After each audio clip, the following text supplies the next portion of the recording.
Hi everyone, I'm Jack the Rambling Raconteur. I hope that you're doing well. I'd like to share a few thoughts on Raise High the Roofbeam, Carpenters by J.D. Salinger, a work I absolutely love. I reread it in December and just continue to appreciate this long story. It's a top three Salinger work for me, up there with for Esmé with Love and Squalor and Zooey. These are the three that I find myself constantly returning to, rereading. This is a work I've loved for, I don't know, 15, 20 years at this point. And this rereading really helped me appreciate the empathy that Salinger captures on these pages, the unabashed way that Buddy Glass loves the memory of his brother Seymour. It comes through on these pages. And it's incredible. It's incredible for a couple of reasons. One is that Salinger did not have a brother. This is one of the best books about brothers that I've ever read in my life. And it's not autobiographical. Salinger's not capturing the memory of his lost brother who he loved. He's taking feelings he's had, he's taking human emotions he's had, and he's imagining from those. This is almost this like clarion call to the autofiction dominating the 21st century, is that love and empathy and emotion can still be imagined and can still be appreciated in numerous ways. So that was something that really came through on this reading. But there's a couple of things I really appreciated. One is that that sense of emotion that Salinger had, but another is the maturity that he demonstrates in this work. I think it's his most mature book, his long story work, however we want to phrase it. I think it's his most mature work. The complexity of the relationships is crucial. The way that he is empathizing, but not always excusing Seymour Glass's actions, or Buddy's not excusing his own actions. There's a complexity to that. There's a complexity in terms of the style, which I want to get into. Talk about the number of different voices that Salinger creates, the different forms in which he gives us those voices as readers. There's a real sense of confidence, of experimentation, of maturity in Raise High the Roofbeam Carpenters. I think it's really a fantastic work. So I want to get into all of that, but I do want to share some context around it for if you've never read this. You could make it your first Salinger. Maybe you could also maybe read a couple of the Glass stories and then get into this, because the Glass stories seemed to dominate Salinger's later fiction. They're Seymour Glass is in his first really famous, like out of the woodwork story, A Perfect Day for Bananafish. But ultimately, those are the families, the characters he returns to, and particularly the figure of Seymour Glass. Seymour was there at the beginning in A Perfect Day for Bananafish, and he becomes this singular voice. The star of the solar system of Salinger's later fiction is Seymour Glass. He's a dominant figure on and off the page in Raise High the Roofbeam Carpenters, in Seymour Introduction, the notorious Hapworth story, but also Franny and Zooey. And so getting an appreciation of who he is can help, I think, a reader appreciate the book, but you don't have to read that. You don't have to have read a single word by J.D. Salinger to open up Raise High the Roofbeam Carpenters and appreciate what he captures. He gives us the crucial information in the first 3 or 4 pages. And so I just want to get into the text, examine a couple of passages that I think highlight where Salinger is maturing as a writer, what he really can accomplish here, and then maybe make a few connections. But as I said, if you've never read this, I'm sure a nearby library has a copy. Maybe you have a friend who has a copy, and open it up, spend an hour and a half reading this story, because it is worth an attentive reading. So we have a frame story from Seymour's younger brother, Buddy Glass, who is, in some ways, he becomes the mouthpiece for J.D. Salinger in certain stories. He seems to be the Glass sibling whose own voice is closest to the Salinger voice that so many readers, including me, have come to appreciate and really love. He has this ironic tone. He's emotional, but he can be very ironic at times and sort of look at the world from a slanted perspective of like, man, are we all in the same circus here? Like, am I a participant in this circus, or am I observing it? And that tension, that ironic tension, is something that can be a signature aspect of Salinger's writing. And it's perfect. It's the perfect pitch in Raise High the Roofbeam Carpenters. But Buddy opens by telling this story. One night some 20 years ago, during a siege of mumps in our enormous family, my youngest sister Franny was moved, crib and all, into the ostensibly germ-free room I shared with my eldest brother Seymour. I was 15, Seymour was 17. Along about 2 in the morning, the new roommate's crying wakened me. I lay in a still, neutral position for a few minutes, listening to the racket, till I heard or felt Seymour stir in the bed next to mine. In those days, we kept a flashlight on the night table between us for emergencies that, as far as I remember, never arose. Seymour turned it on and got out of bed. "The bottle's on the stove," Mother said, I told him. "I gave it to her a little while ago," Seymour said. "She isn't hungry." He went over in the dark to the bookcase and beamed the flashlight slowly back and forth along the stacks. I sat up in bed. "What are you going to do?" I said. "I thought maybe I'd read something to her," Seymour said, and took down a book. "She's 10 months old, for God's sake," I said. "I know," Seymour said. "They have ears. They can hear." The story Seymour read to Franny that night by flashlight was a favorite of his, a Taoist tale. To this day, Franny swears that she remembers Seymour reading it to her. And Salinger then gives us a Taoist tale. So we have a frame story that our narrator's telling us. Then we immediately on the second page dip into a different form of writing, this Taoist tale that Buddy Glass is remembering his sister Seymour, or his brother Seymour reading to their sister Franny, who claims she can still recall it. And we have that, and it's this parable about the man who finds the best horses for the Duke, and how he's getting older, so he recommends a friend who can do it. Duke Mu did so, and subsequently dispatched him on the quest for a steed. 3 months later, he returned with the news that he had found one. "It is now in Shachiyu," he added. "What kind of horse is it?" asked the Duke. "Oh, it is a dun-colored mare," was the reply. However, someone being sent to fetch it, the animal turned out to be a coal-black stallion. Much displeased, the Duke sent for Polo. "That friend of yours," he said, "whom I commissioned to look for a horse, has made a fine mess of it. Why, he cannot even distinguish a beast's color or sex. What on earth can he know about horses?" Polo heaved a sigh of satisfaction. "Has he really got as far as that?" he cried. "Ah, then he is worth 10,000 of me put together. There is no comparison between us. What Cow keeps in my view is the spiritual mechanism. In making sure of the essential, he forgets the homely details. Intent on the inward qualities, he loses sight of the external. He sees what he wants to see and not what he does not want to see. He looks at the things he ought to look at and neglects those that need not to be looked at. So clever a judge of horses is Cow, that he has it in him to judge something better than horses." When the horse arrived, it turned out indeed to be a superlative animal. I've reproduced the tale here not just because I invariably go out of my way to recommend a good prose pacifier to parents or older brothers of 10-month-old babies, but for quite another reason. What directly follows is an account of a wedding day in 1942. It is, in my opinion, a self-contained account with a beginning and an end and a mortality all its own. Yet because I am in possession of the fact, I feel I must mention that the bridegroom is now, in 1955, no longer living. And the next sentence, if you've never read anything, I won't read to spoil anything, but he goes, he's remembering his brother, and he says, "Undoubtedly, though, what I'm really getting at is this. Since the bridegroom's permanent retirement from the scene, I haven't been able to think of anybody whom I'd care to send out to look for horses in his stead." And there's a heartbreaking sentence closing. That's just the third page of the story. And we're already like stabbing deep into the emotion of there is a beauty to the love that Buddy Glass has for his brother Seymour. It's just incredible how he gives us this story. He sketches his brother, the sort of dialogue they have, Seymour's, irony around like, they have ears, they can hear, and Buddy being like, what is going on? And then Seymour reading this story and the way that it seems like Buddy and Franny have taken this and it's now part of their core of who they are, is this moment they had with their older brother. And the way that final sentence, I haven't been able to think of anybody whom I'd care to send out to look for horses in his stead, is just heartbreaking. And he goes on to tell the story now of during World War II, and the Glass siblings who had all sort of had their prodigious childhoods are now adults or young adults or late teens.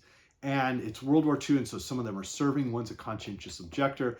And suddenly they find out, in, again, a different part, we get a letter from their sister, Boo Boo Tenenbaum, Boo Boo Glass, who will soon become a different character in one of the stories. And she has her own voice that's totally different. So this is now sort of the fourth. We have the frame story, see the little Taoist tale, and then we have Buddy telling the story now, this memory tale, the long story that we're going to get, and then we have a letter. So we now have in the first 10 pages 4 different forms and voices that Salinger's given us, which is just fantastic. The technical style and the changes in the form that he's using across Raise High the Roofbeam Carpenters is marvelous. And it's so seamless, the way that each piece flows into the next. He's able to introduce ideas seamlessly, give a different voice, and then pull us back to that voice from Buddy Glass, that Salinger voice that is appreciating this strange world that we're inhabiting, the Salinger voice that looks at the world and says, this is a circus.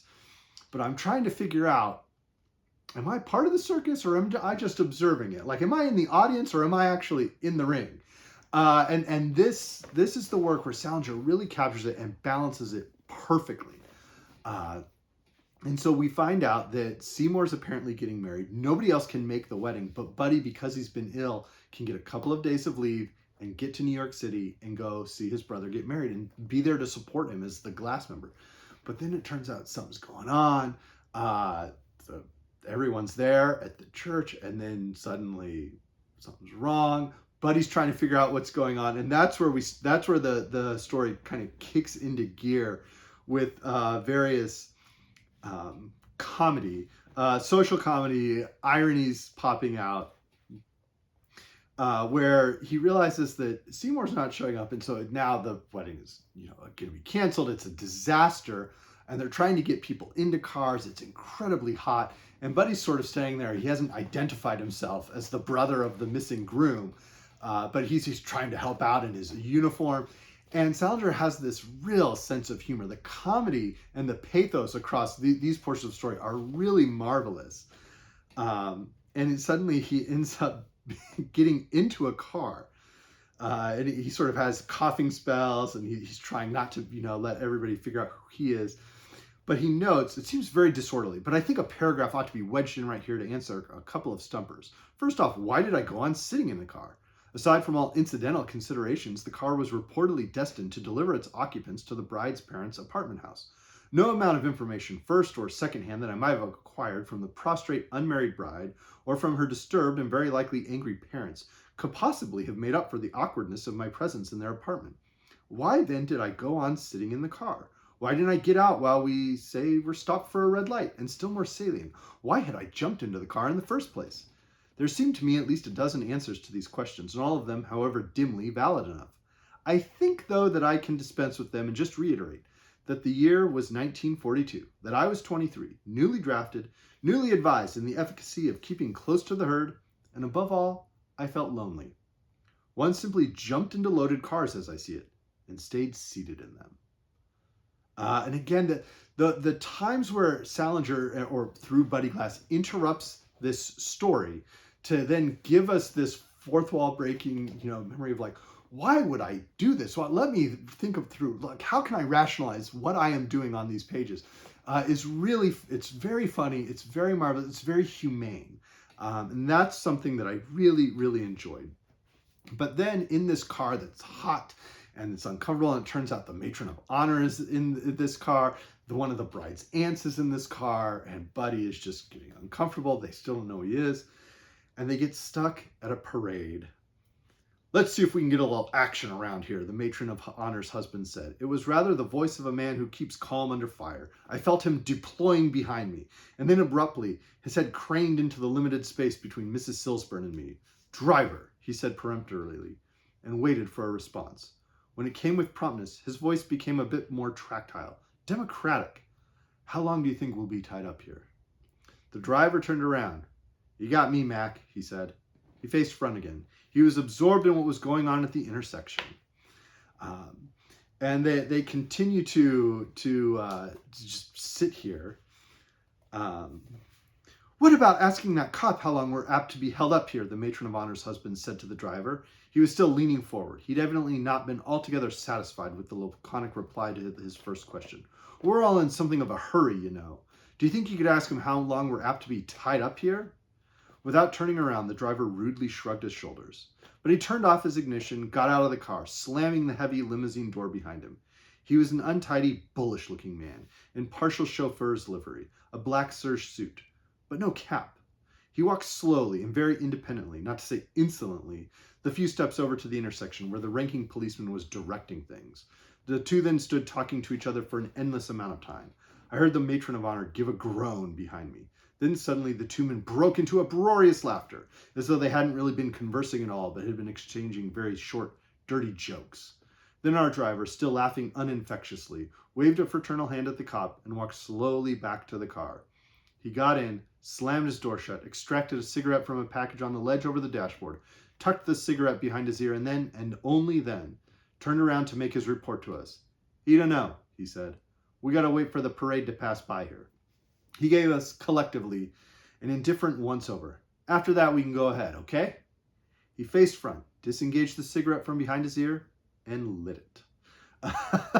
And we continue to sit in this car. The claustrophobia of the car is rendered in detail every time Buddy coughs, who he presses against, the sweat, this whole comedy around trying to get people trying to get cigarettes and light up cigarettes. It's just the physical comedy and the uncomfortable tension is really quite marvelous. But there's this line in there. It was wonderfully simple. You just sat very erect, maintaining a clearance of 4 or 5 inches between your top hat and the roof, and you stared ferociously ahead at the windshield. If Death, who was out there at all this time, possibly sitting on the hood, if Death stepped miraculously through the glass and came in after you, in all probability, you just got up and went along with him, ferociously, but quietly. Chances were you could take your cigar with you, if it was a clear Havana. And so the story continues. I don't want to spoil it for those who haven't read it, but get this book, read this story. The comedy continues, and the way that Buddy Glass leaps to his brother's defense at times, the way that Salinger crafts this incredible relationship that seems so one-sided until Buddy finds his brother's diary, and we get another voice once again.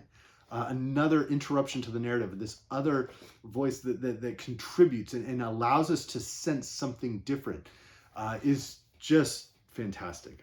The story's dynamite. It is probably the Salinger work I will continue to read the most as I age.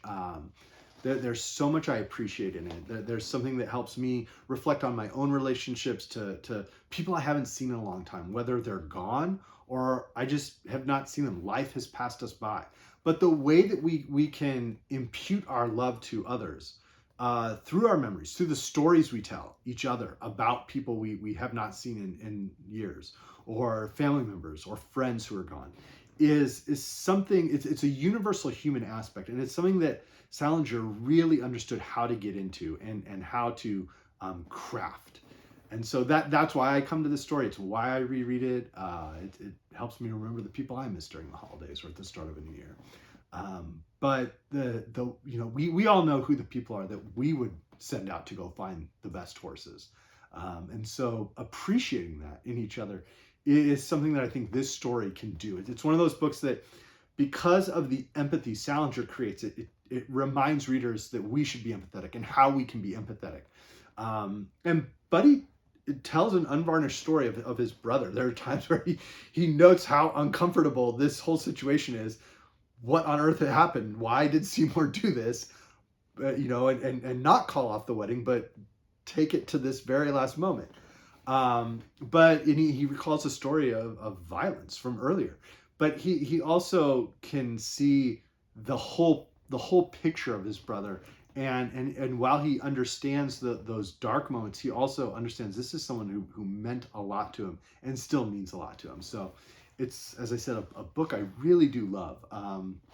If there is unpublished Salinger that ever does emerge, I'm really hoping it's more of Raise High the Roofbeam Carpenters, or Zooey, because Zooey, he really captured a lot of different voices in that work in a very different way, but he did that as well.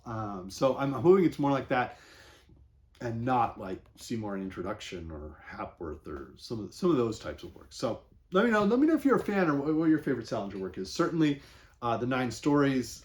These are really the Salinger works that I fell in love with. It was not The Catcher in the Rye. It was the stories in 9 stories. Franny and Zooey is marvelous. Highly recommend as well. If you would, the Tao Te Ching by Lao Tzu. is worth reading. It's not quoted from. But Salinger uses some of this different spiritual ideas and religious ideas across texts. Franny is dominated by the Jesus prayer, and so he uses that in a number of texts in interesting ways. In terms of other works where someone really captures a lot of different formal shifts within the narrative, I thought, of course, of Atonement by Ian McEwan, a novel that I'm thinking about rereading this year because there's some really strong elements to this book, and I haven't read it in almost 20 years at this point. I think it's been like 18 or 16 years at this point. Some other writers who are writing some stories contemporaneous to Salinger who dig in different ways. Certainly there's John Cheever. Cheever's stories are all, pretty much all of the stories are about upper middle class families or couples or people who used to be upper middle class and are on the down and out. But they can feel a little samey. Don't read all of them at once, but digging into these stories, one can capture a different side of who some of the Glass siblings might have grown up to be. Harold Brodkey dug into the same 6 or 7 stories over and over and over through the course of his career, from First Love and Other Sorrows through what he was publishing periodically, claiming it was from his long unfinished novel. But Stories in an Almost Classical Mode gives those, and you can see how he was developing the same story over and over and over, not unlike what Salinger was doing with the Glass siblings and sort of trying to probe at those identities repeatedly. Certainly John Updike's early stories, I think, also fall into that group. He is not as ironic, he's not as sly, perhaps, as Salinger. Salinger has that tone, that shift. Updike really does seem to be in love with the world in all of its glorious details. Salinger is wondering about some of those details in the world.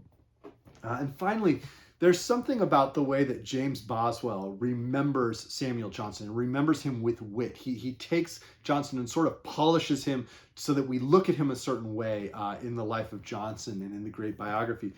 And there's something about the way that Salinger has Buddy Glass doing that with Seymour across different works that is really quite fantastic. And then finally, the link between the Glass stories and the Royal Tenenbaums, very fun film, one that I go back to over and over, just as I do with some of Salinger's work. So again, let me know what your favorite Salinger is, and I hope everyone's doing well. Thank you.